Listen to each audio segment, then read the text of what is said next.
I opened a trapdoor under an old ferry house. A widow said, "My husband hid the deed down there for a reason."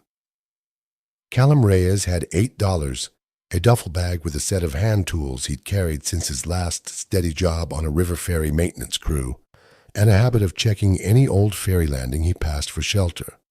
A habit that had led him, more than once that year, to exactly the kind of forgotten structure that kept him fed for a few weeks at a stretch. He was 22 years old, laid off 8 months earlier, when the county contracted its ferry operations to a private company that eliminated his entire maintenance position in a single afternoon. He had been moving down the river ever since, taking whatever short-term work he could find.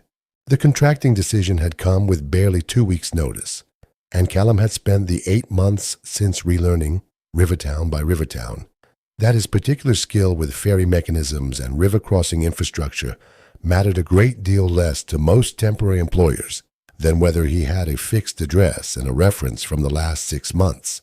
He had grown up around river infrastructure his whole life, his own father having maintained similar crossings for nearly 3 decades before him, and he had learned, riding along on his father's service calls from an early age, the particular patience such work required, understanding a structure's hidden mechanisms and quirks the way another person might understand a familiar face. He found the old ferry house on a cool evening in early autumn, a weathered wooden structure standing beside a landing long since replaced by a modern crossing upstream, its door unlocked, but its interior showing signs of recent careful use.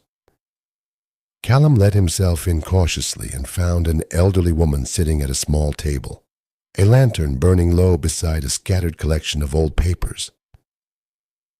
"You're not from the county, I hope," she said, looking up with more curiosity than alarm. "I've had enough of official visitors this month to last me considerably longer than I'd like." "I'm not from anywhere official," Callum said. "I used to work ferry maintenance myself. I saw the light and wondered if the old house was still in use. I'm sorry to intrude."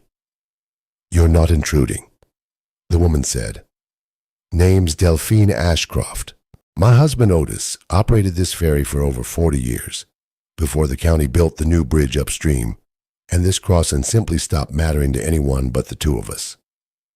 He passed 6 months back, and I've been sitting up most nights since, going through papers I never properly understood while he was alive to explain them." "What kind of papers?" Callum asked.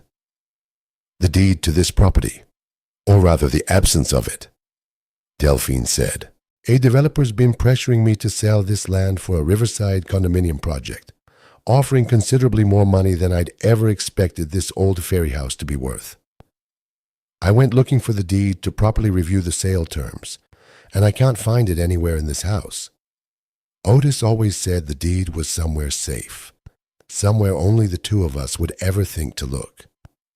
I'm beginning to think he hid it too well for even me to find." Over the following hour, Delphine told Callum the fuller story of what had made her husband so unusually careful about a document most people simply kept in an ordinary filing cabinet. Otis had operated the ferry for decades under an agreement with the county that, upon the crossing's eventual retirement, would transfer the underlying land to him outright, a provision meant to compensate him for decades of underpaid service maintaining a crossing the county itself had never properly funded.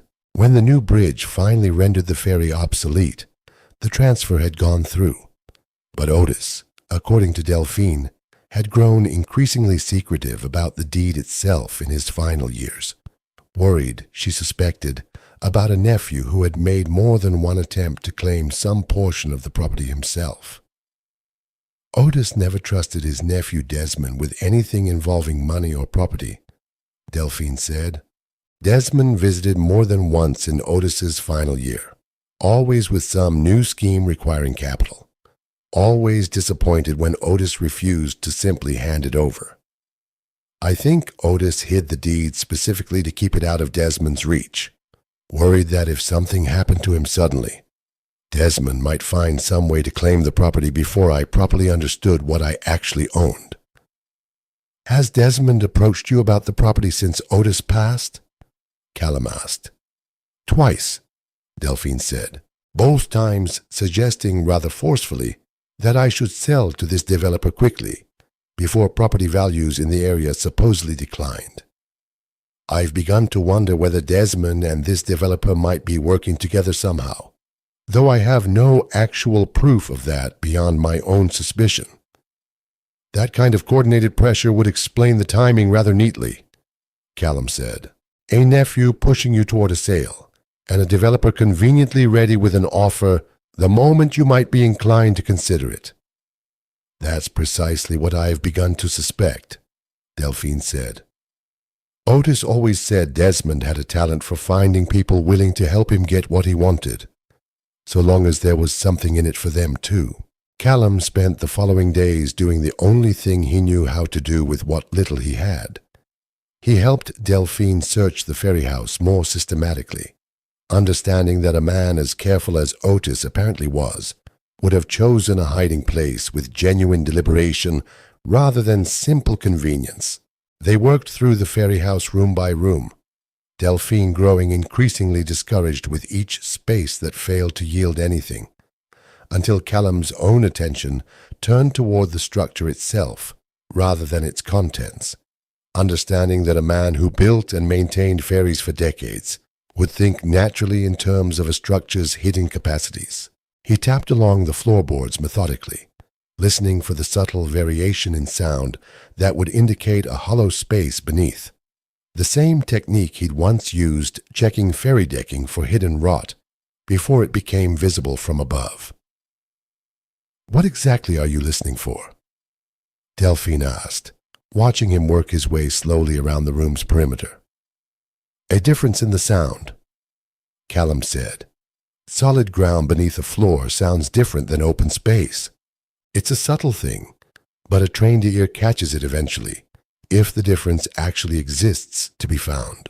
It was while examining the ferry house's floor structure, noting a section of flooring that sounded subtly different when he tapped it compared to the surrounding boards, that Callum discovered a trapdoor cleverly concealed beneath a section of built-in bench, its edges disguised by decades of accumulated wear that made it nearly invisible to anyone not specifically looking for exactly this kind of hidden access. I don't believe it, Delphine said, watching Callum work the trapdoor open. I've lived in this house for 40 years and never once suspected anything beneath these floorboards. Beneath the trapdoor, in a small waterproof compartment Otis had evidently built with considerable care, they found not only the property deed itself, but a sealed letter addressed to Delphine, along with a formal legal document that made both of them go quiet once they understood its full significance. The document was a properly executed trust agreement, established by Otis 2 years before his death, placing the Ferry house property into a protective trust that named Delphine as sole beneficiary during her lifetime, with the property passing to a river conservation nonprofit upon her own eventual death, explicitly excluding any other family member, including Desmond by name, from any possible future claim. Otis's letter, when Delphine finally read it aloud, explained his reasoning plainly. I've watched Desmond's own ambitions grow considerably more concerning over these past years, and I don't trust that he'd respect your wishes regarding this property if I weren't here to enforce my own directly. I've established this trust to protect you completely during your lifetime, and to ensure this land eventually serves the river itself, rather than becoming another development project along a crossing that gave our whole family everything we ever had. I hid this deed and this trust agreement because I wanted you protected before Desmond or anyone else ever thought to look for either. Delphine read the letter's final lines twice before setting it down, her hands trembling slightly. I love you more than this old ferry ever carried across this river in 40 years of crossings. Whatever finds this letter, know that it was written by a man who spent his final years thinking of nothing so much as your safety after he was gone. He protected me even from a distance I couldn't see, Delphine said, her voice thick with an emotion considerably more complicated than simple grief. I don't think I fully understood, until just now, exactly how much he'd anticipated this exact situation before it ever actually arrived. This trust agreement settles the property question entirely, Callum said. Desmond has no legal claim whatsoever, and this developer's offer is essentially irrelevant, given the property's already legally committed to conservation rather than sale, once you eventually pass it along according to the trust's terms. They contacted a rural attorney the following morning, a careful man named Foster Cray, whose name Callum recognized from stories he'd heard traveling through other river towns, and Cray confirmed within the hour that the trust agreement was properly executed and legally binding, formally closing any possibility of Desmond's future claim or the developer's continued pressure. This is a remarkably thorough piece of estate planning, Cray told them, reviewing the document with evident professional admiration. Your husband didn't simply protect the property, he anticipated the exact scenario you're now facing and built a legal structure specifically designed to withstand it. I don't often see this level of foresight in the cases that come across my desk. Desmond arrived at the Ferry house himself 3 days later, having apparently heard through the developer's own contacts that the property's legal status had suddenly changed, and found Delphine and Callum standing together at the door, considerably more composed than his own agitated arrival suggested he'd expected. Aunt Delphine, Desmond said, I understand there's been some legal development regarding the property. I'd like to discuss what that means for the family exactly. There's no discussion necessary, Desmond, Delphine said, producing the trust agreement itself. Otis established this trust 2 years before he passed, explicitly excluding you from any claim on this property, present or future. I don't believe there's anything further for us to discuss. Desmond's composure faltered as he read the document, his expression shifting from indignation to something considerably more subdued, as he recognized both his uncle's signature and the deliberate specificity of his own exclusion. He never once mentioned this to me, Desmond said quietly. I don't imagine he intended to, Delphine said. I think he understood, better than either of us wanted to admit, exactly what you'd have attempted if given the chance. Was I really that transparent? Desmond asked, something almost wounded in his voice now, the performance of confident entitlement finally cracking into what looked like genuine hurt. You visited him more times in his final year discussing money than discussing anything else, Delphine said. I don't think transparency is quite the word for it, Desmond. I think Otis simply paid closer attention than either of us gave him credit for, and drew the only reasonable conclusion available from what he actually observed. Desmond left without further argument, his earlier confidence entirely deflated, and the developer's own representatives, once informed of the trust's terms through Cray's formal notification, withdrew their offer entirely, understanding the property was no longer available for purchase under any circumstances. Callum stayed on at the Ferry house through that winter, and the ones that followed, formally hired by the river conservation nonprofit that would eventually inherit the property to help Delphine maintain the structure and its surrounding land properly, a position that gave him steady work and the particular satisfaction of protecting exactly what Otis had spent his final years so carefully arranging. He spent that first year restoring sections of the Ferry house that decades of Otis's own aging maintenance had gradually let slip. Careful work considerably different from the frantic search that had first uncovered the trapdoor, understanding the particular privilege of caring properly for a structure a dead man had loved enough to protect this thoroughly. Delphine, in turn, began working with the conservation nonprofit on plans for the property's eventual transition, understanding with each meeting more clearly exactly what Otis had envisioned for land that had given their family everything for over 4 decades. The nonprofit's own director visited the Ferry house that spring, walking the property alongside Delphine and Callum with evident appreciation for exactly what Otis had preserved. Your husband's foresight, gave us something considerably rarer than simply land, she told Delphine. He gave us land with its own documented history already intact, a whole family's relationship with this river already woven into the property's own legal foundation. Most conservation gifts arrive considerably less thoughtfully arranged than this one. Otis would have been glad to know his own careful planning finally protected everything he'd hoped it would, Delphine told Callum one evening, the two of them sitting together on the Ferry house's old porch, watching the river flow past a crossing that no longer needed to carry anyone anywhere, but still mattered considerably to the two people who called it home. I think he'd have been glad about more than just the property, Callum said. I think he'd have been glad you had somebody standing beside you when Desmond finally showed up, rather than facing that confrontation entirely alone.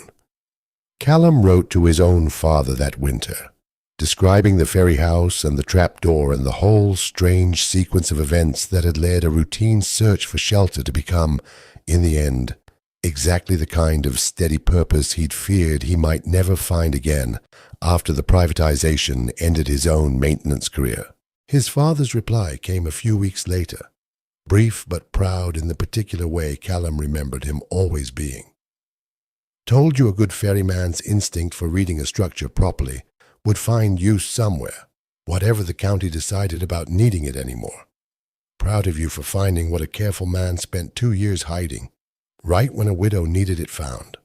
Callum thought, some evenings that winter, about the 8 months of towns and contract losses that had led him to a lantern-lit table on an ordinary autumn evening, and understood, watching Delphine move through the Ferry house with a security she hadn't known since Otis's death, that he had found, at the end of that unsettled stretch, exactly the kind of purpose his own father had modeled decades before he was old enough to understand it. Not simply steady work, but the particular privilege of listening closely enough to a structure's own quiet secrets to find exactly what a careful man had left behind for the one person who needed it most. So, here's the question worth sitting with tonight. How many careful men spend their final years quietly protecting a widow from threats she can't yet see coming, trusting that the right stranger will eventually find the proof when it's actually needed? And what does it take?